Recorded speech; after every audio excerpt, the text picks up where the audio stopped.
If we shut down this government, all of us have failed. The executive branch and every member of the legislative branch. And I am sick to death. Makes me want to heave to hear all the talk about, well, who's winning? Who's going to win this politically?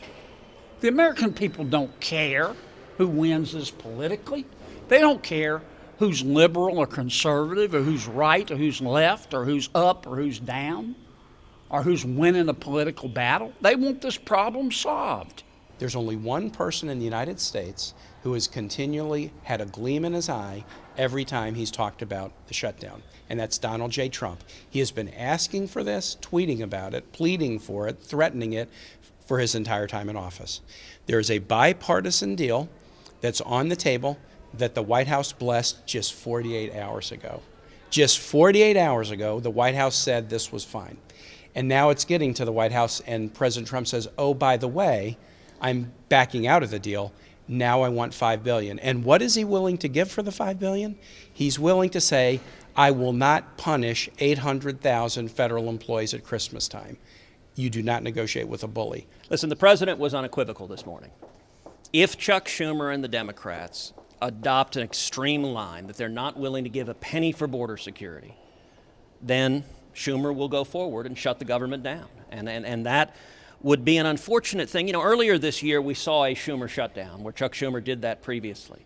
I hope we don't see a second Schumer shutdown, particularly going into Christmas. That would be a mistake. There was agreement between the House and the Senate that the way forward was to keep the government open and continue the challenge and fight over immigration in January.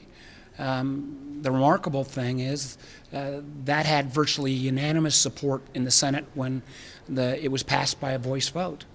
That was something the Republican leadership had convinced the president was the right way forward. And in many ways, the irony of this, and I feel some empathy for my Republican colleagues, the people who are getting most kneecapped and undermined are the Republicans who actually believed that Donald Trump would keep his word. Well, that word was kept for less than 24 hours. Once he received criticism from some of the talking heads, he reneged on that commitment, and now has gone down a path that frankly, I think it's uncertain how it resolves itself. I think this sends a terrible message to the world, to the American people, and to the 400,000 federal workers who would then have to serve probably for a week or two without pay. That includes 14,000 FBI agents. It includes 4,000 DEA agents. It includes more than 50,000 Customs and Border Patrol agents and officers. This is a really bad message at the holidays to send to them and their families and to send to our nation and the world about our inability to resolve differences here. You know, there are chaotic weeks, and then there's this week with Jim Mattis leaving especially. It's a lot going on.